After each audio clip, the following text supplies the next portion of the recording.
dan seterusnya.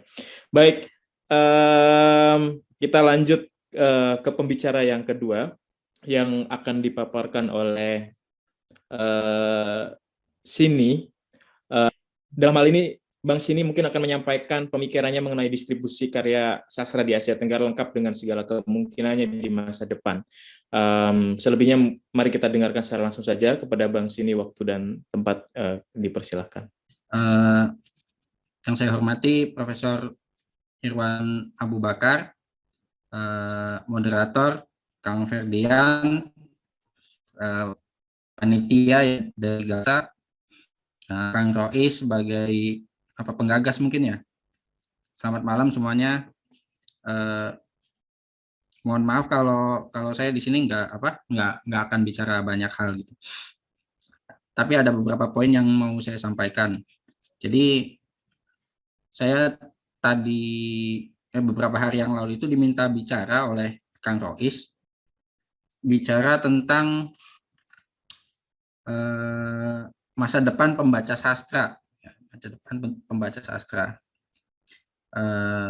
khususnya di Asia Tenggara.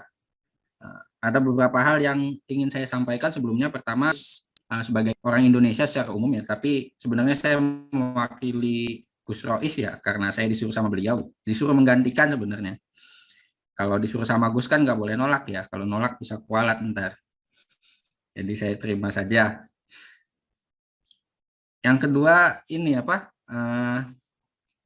saya bukan pengamat perkembangan kesusastraan di Asia Tenggara ya, jadi saya tidak bisa bicara sangat luas gitu di lingkup Asia Tenggara, tetapi mungkin saya akan memberikan gambaran yang saya tahu, khususnya yang ada di Indonesia gitu, perkembangan mengenai perkembangan pembaca sastra di Indonesia, atau bukan perkembangan ya, mungkin cakupannya. Itu yang kedua. Yang ketiga,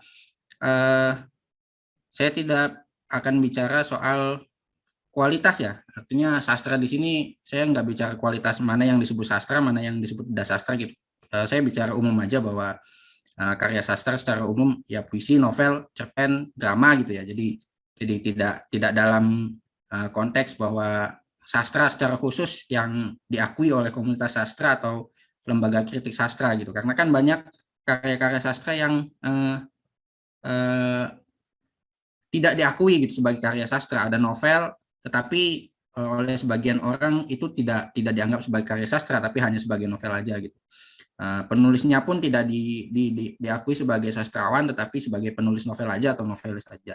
Saya tidak bicara dalam sekup yang khusus seperti itu, tapi umum aja gitu, umum.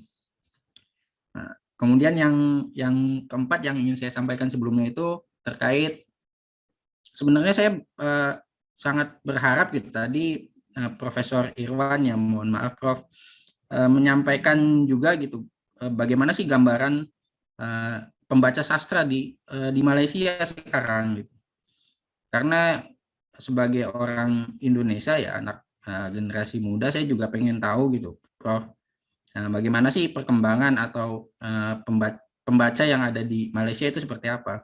Atau mungkin lebih jauh karena Prof Irwan jam terbangnya sudah tinggi, bisa melihat juga di beberapa negara Asia Tenggara lainnya gitu, nggak hanya di Malaysia tapi di Brunei itu seperti apa, di Singapura seperti apa, dan di tempat-tempat lainnya gitu. Karena yang saya tahu itu Prof, sejauh yang saya tahu beberapa komunitas, meskipun saya tidak mengamati secara khusus, komunitas-komunitas atau yang biasa membuka relasi dengan komunitas yang ada di Indonesia itu biasanya orang-orang yang sudah dewasa gitu ya, atau orang-orang yang sudah sepuh, sudah punya pengalaman gitu. Jarang sekali saya menemukan anak muda ikut gabung di situ Prof. Jadi saya termasuk orang yang cukup buta gitu mengenai perkembangan sastra di Asia Tenggara, Malaysia atau Asia Tenggara secara umum seperti apa, khususnya anak-anak mudanya itu seperti apa. Nah itu yang mungkin nanti saya minta Profesor Irwan bicara kembali gitu soal itu ya. Nah itu catatan sebelum saya mulai. Nah di sini saya ingin coba bicara soal pembaca sastra di Indonesia secara umum ya. Ada beberapa poin, yaitu mengenai siapa sih pembaca sastra di Indonesia. Ya, itu yang pertama. Yang kedua itu dibagi sesuai medianya gitu ya, siapa aja yang atau menggunakan media apa aja. Dan yang ketiga mengenai bentuknya ya secara khusus. Dan yaitu yang pertama itu siapa sih pembaca sastra di Indonesia. Sejauh yang saya amati ya, orang yang membaca karya sastra Indonesia itu mereka yang berkomunitas di komunitas sastra. Jadi mereka membaca karya karena mereka adalah seorang penulis. Mereka membaca karya sastra karena mereka memang bergelut di dalam komunitas sastra di Indonesia. Jadi mau tidak mau mereka memang membaca sastra dari situ, atau mereka punya kepentingan untuk membaca karya sastra karena memang berkomunitas satu sama lain sebagai penulis khususnya, bukan sebagai pembaca. Dan perkembangan yang paling banyak di Indonesia juga seperti itu. Jadi pembaca sastra yang paling banyak di Indonesia adalah komunitas sastra itu sendiri. Jadi setiap kalau kita misalkan bicara di mana sih orang-orang yang gemar membaca karya sastra gitu, itu pasti mereka yang berkomunitas, entah itu berkomunitas secara virtual maupun berkomunitas secara real gitu ya di dunia nyata. Itu yang pertama, siap komunitas sastra. Yang kedua adalah mahasiswa. Sejauh yang saya tahu, ketika dulu saya pernah ngampus juga di Universitas Islam Negeri di Bandung, itu pembaca sastra selain komunitas itu adalah mahasiswa. Nah, mahasiswa banyak sekali membaca karya sastra. Mereka rajin ke toko buku, biasanya toko-toko buku di samping kampus, mereka membeli buku-buku karya sastra dan mereka membacanya, kemudian mereka gunakan bacaan-bacaan sastranya untuk banyak kepentingan gitu ya, entah itu sebagai kajian, bahan diskusi, atau bahkan sebagai pisau analisa ya ketika mereka ingin mengkaji realitas sosial gitu. Sebagian yang lain misalkan mereka gunakan khususnya puisi ya untuk demonstrasi dan sebagainya gitu. Artinya itu mahasiswa adalah mungkin kelompok kedua yang paling banyak membaca karya sastra di Indonesia selain komunitas sastra itu sendiri. Yang ketiga itu mungkin ini ya masyarakat umum ya, masyarakat umum juga banyak yang membaca karya sastra, tetapi tidak seintens orang-orang yang berkumpul di dalam komunitas sastra. Jadi mereka mungkin hobi membaca tetapi tidak berkomunitas. Sesekali ketika ada waktu luang mereka pergi ke toko buku atau mampir ketika liburan kalau di sini biasanya Gramedia ya, Gramedia beli buku, membaca novel khususnya biasanya kalau masyarakat umum itu novel. Jarang yang puisi. Atau masyarakat umum ini biasanya mereka membaca karya sastra atau biasanya dimulai dari ajakan-ajakan untuk membuat antologi buku ya. Beberapa penerbit atau komunitas sastra itu mereka coba merangkul misalnya guru ya, komunitas guru itu yang paling banyak di Indonesia. Diajak untuk menulis misalkan antologi puisi, antologi cerpen dan sebagainya. Yang mau nggak mau mereka akhirnya ikut baca gitu, baca karya sastra sebelum menulis. Nah itu masyarakat umum ya. Kita juga bisa menemukan itu di komunitas-komunitas yang lain selain guru, misalkan komunitas sains, komunitas pecinta lingkungan dan sebagainya. Pada akhirnya mereka ikut membaca juga. Itu yang ketiga ya, ada komunitas, ada mahasiswa, ada masyarakat umum. Yang keempat itu pesantren ya, yang saya lihat itu, atau lembaga-lembaga agama. Lembaga-lembaga agama ini saya bayangkan ada dua ya, itu pesantren, ada majelis-majelis. Meskipun mereka tidak membaca karya sastra secara umum, artinya kayak misalkan novel atau karya-karya sastra terbaru kontemporer gitu ya, sebagaimana komunitas sastra membaca karya sastra yang selalu update gitu. Tapi mereka punya satu tradisi membaca karya-karya sastra ya, dan mereka seringkali gitu ya, terlebih ketika sosok kiainya adalah seorang penyair, biasanya santri-santrinya itu mereka akan membaca karya-karya kiainya. Itu. Belakangan misalkan di Indonesia itu banyak juga yang digerakkan dengan puisi-puisi kemudian jadi lagu, jadi apa namanya, jadi penyemangat gerakan-gerakan yang dilakukan oleh pesantren atau majelis-majelis. Di Indonesia itu belakangan berkembang majelis-majelis ya, majelis pengajian dan sebagainya, terutama di kota-kota itu mereka menyebarkan agama melalui karya sastra ya, banyak karya sastra lama yang digubah kembali atau sholawat dan sebagainya, itu mereka pembaca karya sastra lah, meskipun dalam pengertian tidak membaca sebagaimana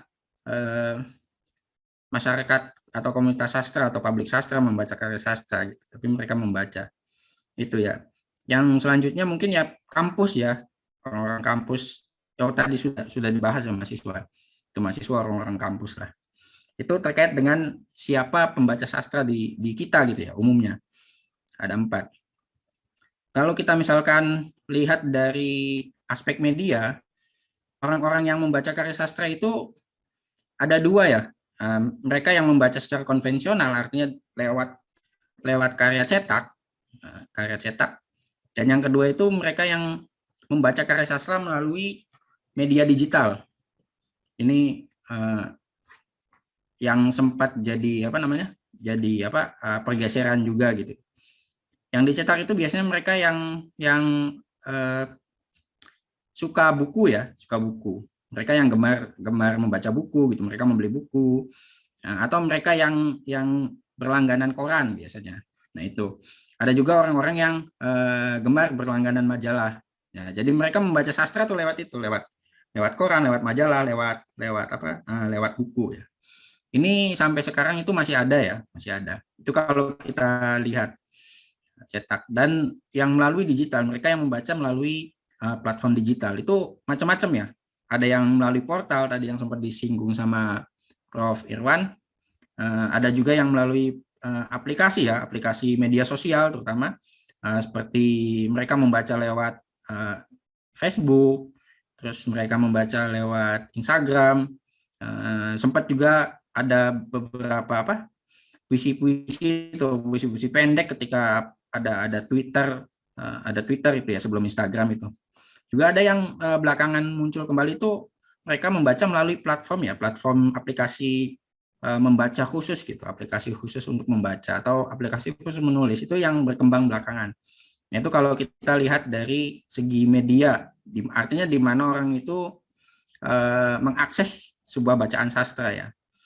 Kemudian apa lagi ya? Dari bentuk ya, bentuk belum. Kita juga bisa melihat atau membagi ya pembaca sastra itu berdasarkan bentuk sastranya. Ada orang yang gemar membaca puisi ya. Biasanya itu orang yang membaca puisi itu orang-orang yang memang serius di bidang sastra. Meskipun banyak juga tadi gitu ya, yang masyarakat pada umumnya juga banyak membaca puisi gitu. Tapi lebih banyak secara umum orang kecenderungannya itu karena puisi dianggap rumit ya, terutama puisi-puisi yang dianggapnya serius, orang membaca lewat cerita ya, yang bentuknya cerita atau bukan cerita, cerpen lah, cerpen dan novel. Nah ini cerpen dan novel. Nah mereka ini biasanya pembaca umum, pembaca awam, mereka lebih banyak membaca novel ketimbang puisi. Novel dan puisi yang ditulis dengan bahasa yang mungkin seringkali puitis gitu, tapi secara umum hanya bercerita gitu. Tulisan-tulisannya mudah dipahami gitu kan. Nah, itu ada 2 ya, ada 3 juga sebenarnya. Satu lagi itu mereka yang membaca karya-karya drama ya, drama atau teks yang akan dipentaskan kepada teater. Nah, untuk yang bentuknya drama ini sedikit sekali yang membaca ya. Biasanya memang orang-orang yang bergelut di komunitas teater. Kalau tidak bergelut di komunitas teater, jarang sekali itu orang membaca karya-karya drama. Biasanya hanya nonton ya. Padahal penting. Orang seperti Sapardi aja, dia menulis tuh sejarah drama di kita itu. Bagus itu. Dan betapa pentingnya orang seperti Rendra itu, dia membaca karya besar di Indonesia karena bukan bukan karena puisi-puisinya, tetapi karena menulis dan mengolah karya-karya dramanya gitu. Itu ya. Jadi dari bentuknya itu ada beberapa segmen. Ada orang yang suka membaca puisi, ada orang yang suka membaca cerpen dan novel, ada orang yang suka membaca drama. Nah, itu kira-kira secara umum, kalau misalkan ditanyakan siapa sih pembaca sastra di Indonesia, kira-kira itu. Dan melalui media mana dan modelnya apa saja yang dibaca. Nah, pertanyaannya adalah seperti mana dicantumkan di dalam judul diskusi kali ini gitu ya. Masa depan pembaca sastra di Asia Tenggara gitu. Tapi sekali lagi saya tidak bicara di Asia Tenggara, tapi saya bicara yang saya tahu aja. Bagaimana kemudian masa depan pembaca sastra itu yang tadi banyak. Sebenarnya meskipun ada atau terjadi konvergensi media ya, artinya peralihan media di dalam memasarkan atau mempublikkan karya sastra, tetapi sebenarnya media-media yang klasik seperti buku, koran, cetak majalah itu tetap ada gitu. Mereka yang menulis di koran, yang mengirim karyanya di koran. Masih banyak juga yang menulis karya-karyanya atau mengirim karyanya di majalah dan bahkan di buku. Karena memang ada orang yang sangat mencintai buku dan tidak bisa hidup tanpa buku gitu. Bukan buku dalam pengertian tulisan, tetapi buku dalam pengertian fisiknya ya. Artinya mereka itu merasa tidak atau belum merasa membaca kalau belum memegang buku. Dan beberapa alasan lah kenapa mereka tidak beralih dan tetap masih memilih buku. Kalau saya sendiri sebenarnya memahami buku itu tidak seperti itu ya, tidak fisik ya. Buku itu penting tetapi sebagai sebuah konsep, artinya sebagai sebuah keutuhan karya. Karya tidak bisa hanya dilepas satu-satu gitu, dicicil satu-satu seperti kita misalkan bikin di Facebook, kita lepas puisi 1, 2, 3 itu mungkin untuk mempublikkan, untuk mensosialisasikan bisa, tetapi ketika kita ingin menghadirkan pemikiran secara utuh, tetap kita harus membuatnya di dalam satu buku ya, buku dalam pengertian sebuah konsep keutuhannya. Jadi itu tetap masih ada gitu. Nah kemudian yang sekarang banyak berkembang adalah yaitu tadi media sosial. Media sosial sangat ramai. Twitter pernah ramai juga dengan puisi-puisi pendek ya, tapi ya sekilas udah udah nggak populer lagi, terlebih setelah ada Instagram ya. Jadi puisi-puisi pendek tuh lebih banyak ditulis di Instagram atau diupload di Instagram anak-anak zaman sekarang itu. Karena mungkin di Instagram bisa teksnya lebih panjang, ada sliding, ada visual, ada macam-macam gitu. Itu lebih interaktif dan mereka bisa sambil berbagi story juga di situ, bisa bikin quote dan sebagainya gitu. Yang agak panjang ya di Facebook itu. Di portal-portal banyak diupload puisi-puisi atau karya-karya sastra dan sebagainya, tetapi tetap itu hanya sebagai sebagai arsip ya. Perputarannya tetap di media sosial. Dan yang paling banyak berkembang mungkin yang dianggap sebagai masa depan untuk karya sastra itu sebenarnya di aplikasi karena hampir semua orang sekarang beralih kepada aplikasi membaca atau aplikasi menulis. Ada beberapa hal yang bisa dilakukan di aplikasi itu dan tidak bisa diperoleh di Facebook misalkan. Ya, ada sistem membaca, kemudian dengan membaca kita mendapat poin, dengan kita menulis kemudian makin banyak pembacanya. Di sana dibuatkan sistemnya untuk mendapatkan poin yang bisa ditunaikan gitu pada akhirnya. Nah, di situ akhirnya orang banyak berbondong-bondong beralih ke aplikasi. Meskipun lagi-lagi kalau kita lihat komunitas sastra secara umum yang disebut sebagai komunitas sastra yang beneran gitu, masih lebih banyak mereka mengupload karyanya di Facebook ya, di Facebook atau lewat buku. Di aplikasi sudah ada banyak yang menggunakan itu, tetapi belum banyak ya, belum banyak. Biasanya justru mereka-mereka yang ini apa, khususnya puisi ya, puisi itu jarang sekali saya temukan di aplikasi-aplikasi itu. Biasanya mereka penggemar cerpen dan novel. Mungkin itu ya, kalau misalkan ditanya bagaimana sih eh, pembaca sastra di Asia Tenggara ke depan, saya kira akan kecenderungannya itu akan ada dua ya. Yang satu yang akan bertahan lama itu di Facebook, karena kemarin itu sempat ada apa pengumuman dari Mark Zuckerberg itu bahwa Facebook akan ada pembaruan sehingga orang yang tadinya agak lesu ya, sudah mulai lesu dengan Facebook, bergairah kembali untuk masuk ke Facebook. Bahkan saya sempat ngelihat iklan itu Atta Halilintar yang seorang YouTuber tiba-tiba bikin fanpage di Facebook gitu. Artinya di sana ada sesuatu yang akan hadir baru. Artinya Facebook akan memperbaharui pola relasinya dan komunitas sastra pasti akan berkembang di situ kemungkinan. Dan yang tadi yang melalui platform digital, karena di sana ada apa disediakan ini ya apa ya bisnis modelnya gitu. Jadi ada bisnis modelnya yang bisa apa namanya mengganti pola bisnis model yang konvensional melalui buku yang repot sekali gitu. Ketika kita mau membaca buku, kita harus membelinya, harus menunggu, harus dikirimkan ke mana, harus di packing dan sebagainya. Kalau lewat aplikasi itu nggak harus kayak gitu. Mungkin itu ya pengantar dari saya.